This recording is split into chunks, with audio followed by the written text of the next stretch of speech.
संवेदनशील राजकीय नेते, उत्कृष्ट छायाचित्रकार आणि सक्रिय वन्यजीव प्रेमी असलेले शिवसेना पक्षप्रमुख श्री उद्धव ठाकरे आज खास रानवाटाशी गप्पा मारायला आपल्यासोबत आहेत.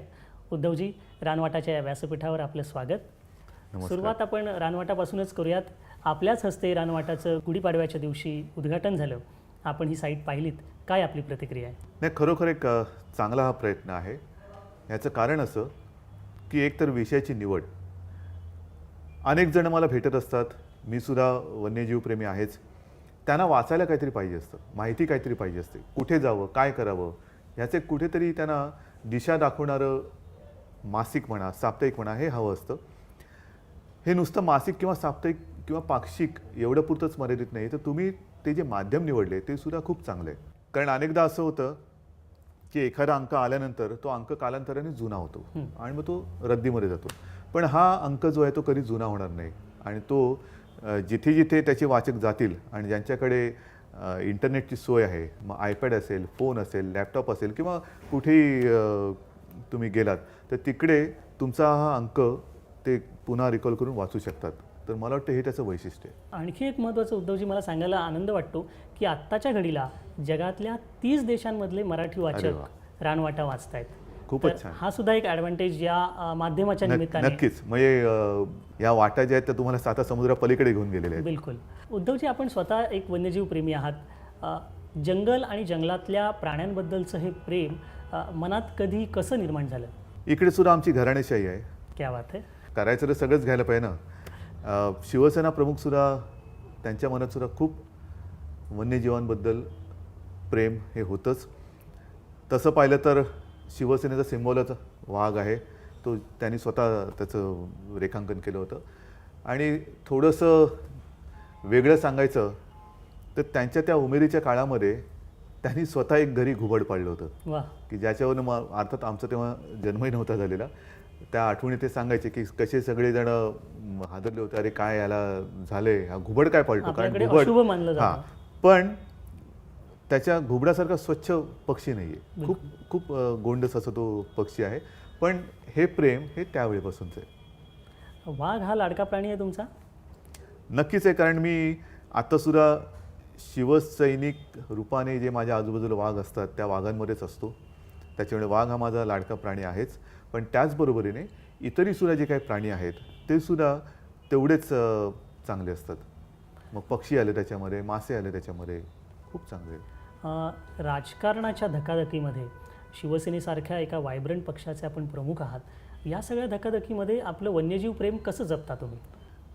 राजकारणामध्ये सुद्धा हल्ली जंगलीपणा खूप आलेला आहे. पण मला त्या जंगलीपणाबद्दल बोलायचं नाही आहे. असा आपला एक समज असतो की जंगली शॉपरही जंगलीच असतात. पण त्यांच्यामध्ये जी काही शिस्तबद्ध असते, त्यांची एक प्रत्येकाची मर्यादा असते. ती मर्यादा कोणी तसं ओलांडत नाही. बिलकुल. सुरुवातीला ज्यावेळेला मी फोटोग्राफीची म्हणजे या वाईल्ड लाईफ फोटोग्राफीची सुरुवात केली तेव्हा मला साधारणतः वर्षातनं 2-3दा जंगलात मी जाऊ शकत होतो. नंतरच्या काळामध्ये बराच काळ खंड पडला. त्याच्यानंतर आता बऱ्याच वर्षानंतर मी हल्ली वर्षातनं एकदा 2-3 दिवस जरा जायचा प्रयत्न करतो. जंगलात अलीकडचे शेवटचे केव्हा गेला होतात, कुठे गेला होतात, काय अनुभव होता? अलीकडे म्हणजे मी गेल्या महिन्यामध्ये गेलो होतो मध्य प्रदेशच्या बांधवगड या जंगलामध्ये. अनुभव म्हणजे मी एका जाणीवेने तिकडे जातो.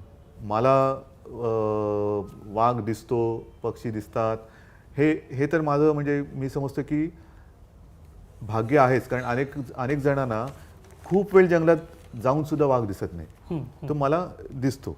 पण मी माझा आनंद एवढ्यापुरताच मर्यादित ठेवावा का? माझ्या मनामध्ये जंगल वाचलं पाहिजे, वाघ वाचला पाहिजे, इतर पशुपक्षी वाचले पाहिजेत, ही जी काय भावना आहे ती नुसते माझ्या येण्यामुळे त्याला काही फरक पडत नाही.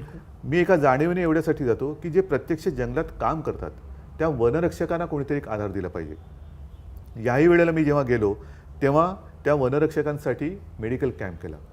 आमचे आमदार डॉक्टर दीपक सावंत आहेत, ते आणि त्यांचे डॉक्टर मित्र हे माझ्यासोबत होते. आणि बऱ्याच दिवसांनंतर आम्ही तो मेडिकल कॅम्प केला. सुरुवातीला आम्ही कान्हा या जंगलात केला होता. बांधवगडला तर आधी आपण अशा पद्धतीचे कॅम्प केले आहेत.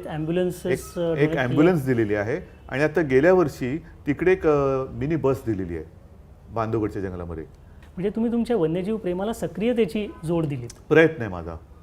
प्रयत्न आहे. 2010मध्ये बोरिवलीच्या नॅशनल पार्कचे तत्कालीन संचालक जे होते मुंडे, त्यांना आपण एक पत्र लिहिलं होतं आणि आपण म्हटलं होतं की वाघांची एक जोडी तुम्ही दत्तक घेऊ इच्छिता. त्याचं पुढे काय झालं? तो जो व्याघ्र सफारी आहे त्याची मूळ संकल्पना ही माझी आहे. अच्छा. ज्या वेळेला आमचं शिवशाहीचं सरकार महाराष्ट्र राज्यामध्ये होतं तेव्हा त्याचा पाठपुरावा करून प्रत्यक्षात आणली होती आणि मला आनंद वाटतोय की तो प्रकल्प हा यशस्वी झालेला आहे.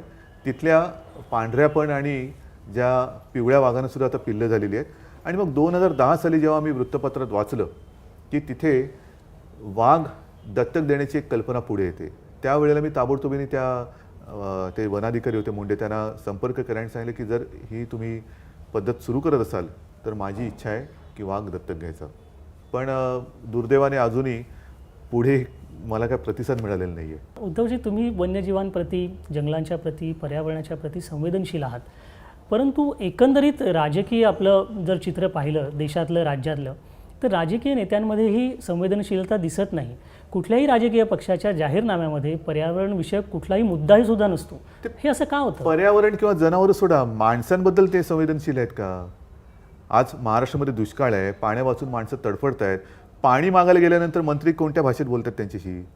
अशी जर का माणसं असतील, संवेदना सोडून द्या. ही अक्षरशः निर्दयी माणसं आहेत आणि त्यांच्याकडनं माणसाला जिकडे न्याय मिळत नाही तिकडे प्राण्याने काय अपेक्षा करायची?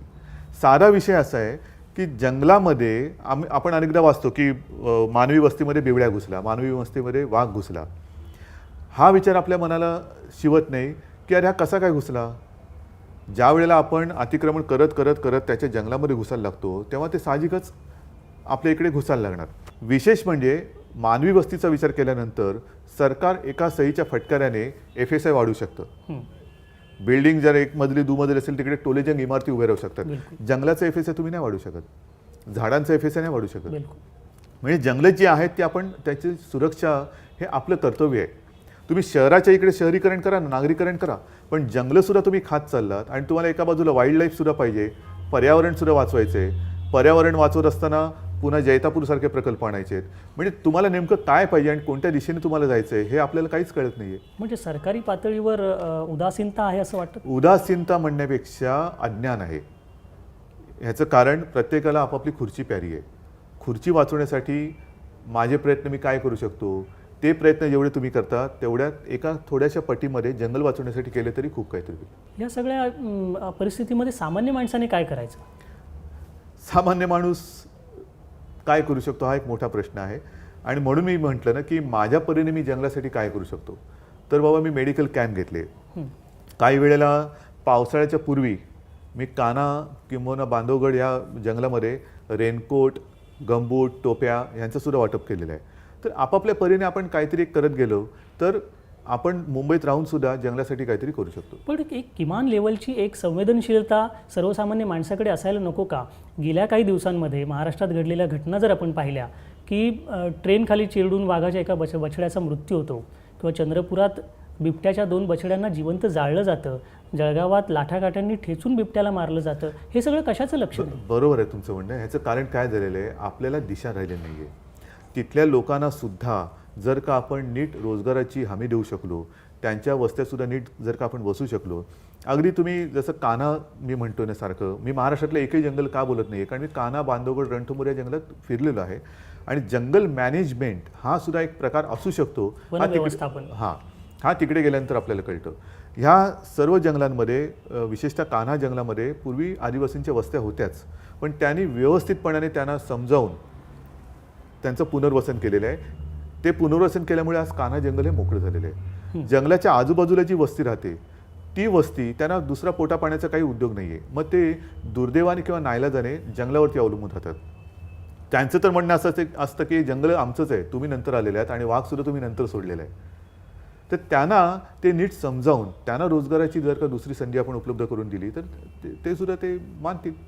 पण हे कोणी करायचं? वनमंत्री नेमके करतात काय मला माहीत नाही. आपल्याकडे वन खातं म्हणजे एक शिक्षा असं एक समीकरण झालेलं आहे. मंत्र्यासाठी नाही वाटत मला. त्यांच्या सगळ्या मौज मजा चालू असतात. जंगल पर्यटनाचा मुद्दा हा सध्या वादग्रस्त ठरतो आहे. काही लोकांचं म्हणणं असं आहे की जंगल पर्यटनामुळे जंगलाची हानी होते, प्राणी डिस्टर्ब होतात आणि काही प्रमाणावर ते खरंसुद्धा आहे. आपण पाहतो की ताडोबासारख्या जंगलांमध्ये ज्या पद्धतीनं जिप्सींनी वाघाला घेरलं जातं, या सगळ्या गोष्टींमध्ये रिस्पॉन्सिबल टुरिझम, जबाबदार पर्यटन, ही एक संकल्पना उदयाला आलेली आहे. आपल्याला काय वाटतं की जंगल पर्यटनाला आळा घालायला पाहिजे, त्याने फायदा होईल? मर्यादा ठेवायला पाहिजे. आणि मगाशी जो आपण प्रश्न विचारला ना, सर्वसामान्य माणसाने काय करायचं, तर इथे सर्वसामान्य माणसाने काय करायचं या प्रश्नाचं उत्तर तुम्हाला मिळतं. Absolutely. कारण हे पर्यटक आहेत ते सर्वसामान्य माणसंच आहेत आणि त्यांनी आपापल्या मर्यादा जर का पाळल्या तर काय करायचा हा प्रश्न राहणार नाही आहे. बरोबर. म्हणजे आपण जेव्हा जंगलात जाऊ तेव्हा आपण एक जबाबदार नागरिक आहोत, जबाबदार पर्यटन आणि करायला आलो आपण आहोत. त्याच्या घरात गेलेलो आहोत, तर त्याच्या घरात आपण कसं बघायचं Correct, याचं भान आपण ठेवायला पाहिजे. उद्धवजी, आपण स्वतः एक उत्कृष्ट छायाचित्रकार आहात. उत्कृष्ट वगैरे नाही, पण मी माझी हौस भागवत असतो. अच्छा. आपण वन्यजीवांचे असंख्य फोटो काढलेले आहेत. काय अनुभव असतो जंगलात जाऊन वन्यजीवांचे फोटो काढणं? हा अनुभव काय असतो? मी जास्तीत जास्त वाघाचेच फोटो घेतलेले आहेत, ओके. सिंहाचे सुद्धा फोटो घेतलेले आहेत आणि एक 2-4 वर्षापूर्वी पोलार बेअरचे सुद्धा फोटो काढलेले आहेत. अच्छा. प्रत्येकाकडनं काही ना काहीतरी मला वाटतं शिकण्यासारखं आहे. आपल्याला असं वाटतं की वाघ म्हटलं म्हणजे तो हिंस्त्रच आहे, तो दिसला की झडपच घालेल, असं काही नसतं. प्रत्येकजण, मी मगाशी म्हटलं ना, आपापल्या मर्यादा आपण नाही पाळत पण जनावरं पाळतात. ह्याचं उदाहरण द्यायचं झालं तर वाघ किंवा सिंहाचं मी देईन. आपण जर का त्याच्या हद्दीत प्रवेश केला, म्हणजे समजा वाघ बसलेला आहे आणि त्या क्षेत्रात प्रवेश केला आणि त्याला एका लिमिटच्या आत आपलं येणं नको असेल, तो पहिल्यांदा आपल्याला सूचना देईल. तो शेपूट अशी वाकडे करून हलवायला लागतो की समजायचं की आपलं इथपर्यंतच येणं त्याला रुचलेलं आहे, ह्याच्या पलीकडे जाऊ नये. त्याच्या पलीकडे जर का आपण जायचा प्रयत्न केला तर तो जोरात गुरगुरेल. त्याच्या पलीकडे गेलं तर तो धावत येईल, पण अनेकदा म्हणजे 100पैकी 99 वेळा तो समोरून थांबतो, म्हणजे तो मॉक अटॅक करतो. अर्थात हे झालं एक नेहमीचं. नरभक्षक हा जो काही एक प्रकार आहे ना, की आपण असं म्हणतो की वाघाला नरभक्षक तो झाला, रक्ताची चटक लागली, मानवी रक्त. अशी चटक वगैरे काय लागत नाही. ती त्याची एक असमर्थता असते किंवा एक मजबुरी असते.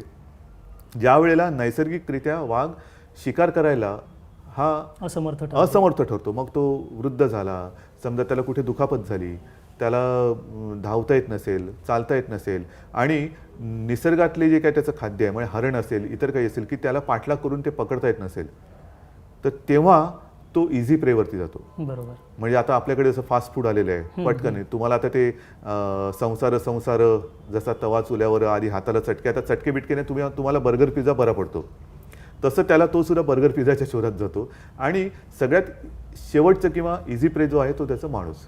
मानवी वस्तीमध्ये तो का घुसतो, तर समजा मानवी वस्तीमध्ये कुत्रे आहेत, गायी आहेत आणि माणसं आहेत, हे प्रतिकार करू शकत नाही त्याला, आणि मग तो नरभक्षक होतो. त्याला त्याची एक मजबुरी असते. आणि बहुतेक वेळेला नरभक्षक वाघ किंवा बिबळे मारल्यानंतर त्याचा कुठेतरी दात पडलेला आहे, तो एका डोळ्याने आधू झालेला आहे, त्याला चालता येत नाही आहे, असं हे सगळं सापडलेलं आहे. मुंबईत सुद्धा आपण बघतो, मुंबईच्या नॅशनल पार्कमधून बिबट्यांनी मानवी वस्तीत जाणं, लोकांवर हल्ले करणं, हे प्रकार वाढलेले आहेत. याचा अर्थ जंगल कमी होतंय. कमी जंगलातलं त्याचं खाद्य कमी होते का हे बघायला पाहिजे.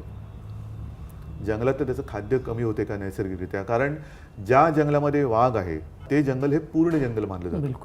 ह्याचं कारण असं, ज्या जंगलात वाघ आहे म्हणजे वाघासाठी लागणारं खाद्य म्हणजे ती जनावरं आहेत. ती जनावरं आहेत, पण ती जनावरं ज्याच्यावरती जगतात ते झाडं, पानं, फुलं जे काय असेल ते आहे. म्हणजे त्याच्यावरती जगणारे कीटक आहेत, ती फळं आहेत, त्याच्यावरती जगणारे पक्षी आले, हे सगळं म्हणजे पूर्ण जंगल ते होतं.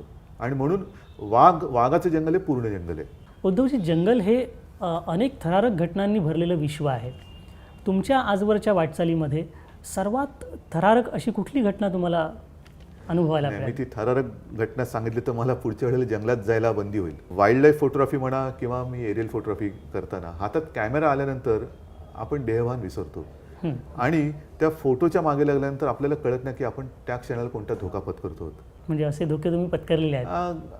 पत्करलेले आहेत आणि उद्या सुद्धा पत्करेन, कारण तो छंद आहे, हौस आहे. उद्धवजी, आपल्या आधीच्या पिढ्यांनी जे नुकसान करायचं होतं पर्यावरणाचं, जंगलांचं, ते केलेलं आहे. नव्या पिढीला, येणाऱ्या पिढींना आपण काय सांगाल? आहे ते टिकवा आणि ते डिस्टर्ब करू नका. बाकी आपण वृक्षारोपण वगैरे करतो ते किती यशस्वी होतं, कारण आपण फुटपाथवरती झाड लावतो. ते झाड काय जगतं टिकतं असं काय मला वाटत नाही. जंगलात जाऊन काय झाडं आपण लावू शकत नाही आणि जंगल जी झाले ती वृक्षारोपणाने तशी झालेली नाही आहेत.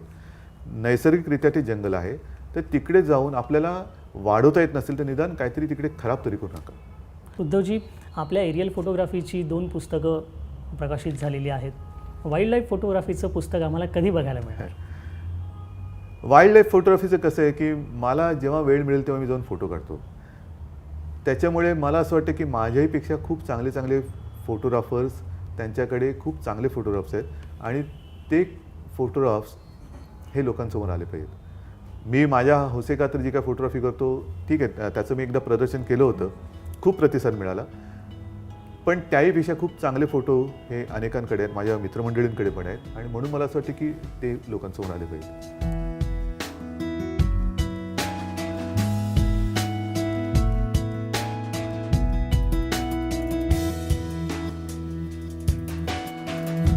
वन्यजीवांच्या छायाचित्रांचं हे पुस्तक लवकर प्रकाशित हो.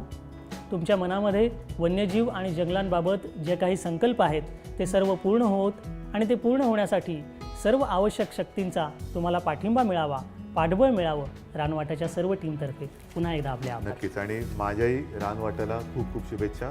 या वाटेवरती जर काही मला थोडं जरी चालता आलं तरी मी स्वतःला भाग्यवान समजेन. जय हिंद, जय महाराष्ट्र. धन्यवाद.